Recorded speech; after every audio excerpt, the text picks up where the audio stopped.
sou eu de novo. O que estava ruim ficou ainda pior. Nos últimos dias veio à tona um dos maiores escândalos envolvendo aposentados e pensionistas do INSS. O rombo, segundo o levantamento, ultrapassa a casa de 6 bilhões de reais. 4 milhões de idosos roubados, e a maioria das vítimas do Norte e Nordeste. Mas isso todo mundo já sabe. O que eles não te contaram é que o escândalo atual era de 6 bilhões. Hoje, com um novo relatório da CGU, mostrou que só em 2023, 35 mil reclamaram de fraude e o valor movimentado, 90 bilhões. 90 bilhões. Nós estamos diante do maior escândalo de corrupção da história do nosso país. E o golpe era o seguinte: aposentados eram filiados sem consentimento, tinham valores descontados direto do contra-cheque, ou faziam empréstimos que eles nunca pediram. E daí, quando reclamavam, nada acontecia. Estamos falando do desvio de valores bilionários de pessoas doentes e idosas.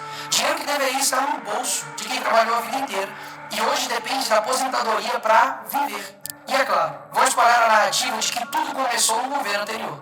E já percebeu que no governo passado tudo era culpa só do presidente. E nesse governo nada é culpa do presidente?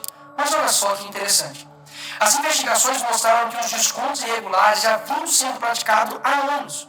O que levou o governo Bolsonaro, em 2019, a apresentar a medida provisória 871, justamente para combater esse tipo de fraude em descontos. Ele obrigava os sindicatos e associações a comprovarem, a cada 2 anos, que o aposentado realmente estava autorizando aquele desconto. Adivinha quem ficou contra? Acertou, a esquerda. Como não bastasse, em 2022, com votos da esquerda, eles derrubaram essa lei. E o que será que aconteceu nos próximos anos? Bingo! Foi exatamente depois de derrubar esse mecanismo de proteção contra as fraudes que houve esse aumento absurdo de descontos indevidos. Ou, em português claro, aumento absurdo de roubo contra idosos. Desenhando porque eu sei que tem gente que só entende assim. 2019, Bolsonaro faz lei para proteger esses idosos de fraudes. 2022, esquerda derruba essa lei no Congresso. 2023 e 2024, explosão de fraudes. E ainda tem gente surpresa com isso. Não foi o Alckmin que disse: o ladrão quer voltar à cena do crime. E de fato voltou. Desde o início do governo Lula, representantes dos ministérios da Previdência participaram de pelo menos 15 reuniões com entidades que hoje estão sendo investigadas. Inclusive, o próprio ministro, Carlos Lupe, e o ex-presidente do INSS, Alessandro Stefanuto, estiveram em 8 dessas reuniões. A entidade que mais participou dos encontros com os ministros foi a CONTAG, justamente a organização que mais roubou o dinheiro dos aposentados. E o escândalo é ainda mais grave. O relatório de auditoria da CGU revelou que, em muitos casos, as autorizações para descontos foram feitas em nome de pessoas que sequer tinham condições de manifestar sua vontade. Foram encontradas situações absurdas. Pessoas com deficiência grave, impossibilitadas de assinar qualquer documento, indígenas que vivem em aldeias remotas e não sabem ler ou escrever, e até aposentados que nem moram no Brasil. Roubar alguém já é terrível, mas roubar pessoas nessa situação é ter a certeza de que nada vai acontecer com você.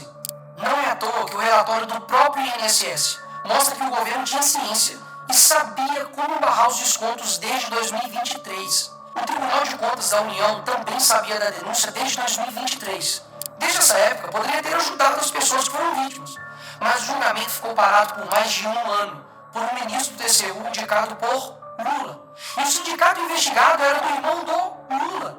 E o filho do Lewandowski, ministro do Lula, advoga para outra entidade acusada de fraude no INSS. É o país das coincidências. Ou seja, reuniram com entidades investigadas, foram avisados, confessaram que sabia e ignoraram. Fingiram que não viram.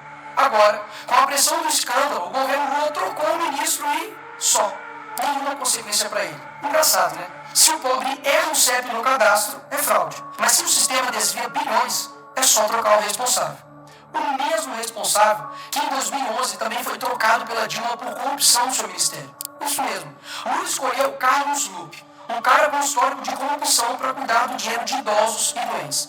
E depois de 14 anos ele volta e cai de novo, da mesma forma. Tudo isso está acontecendo e sabe qual é a solução do governo? O INSS usará o dinheiro do povo e devolverá o dinheiro aos aposentados e pensionistas. Traduzindo, as vítimas vão ressarcir o prejuízo das vítimas. E os criminosos, Nicolas, seguirão livres, sem punições. Que bela democracia. Eles roubam e quando a gente descobre, eles mandam a conta para o povo brasileiro pagar. Assim fica fácil roubar. É o crime perfeito.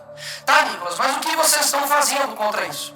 Eu e a oposição apresentamos um projeto de lei para proibir definitivamente esse tipo de desconto automático no INSS. E mais, preciso da sua ajuda para poder pedir para instalar a CPI dos roubos dos aposentados.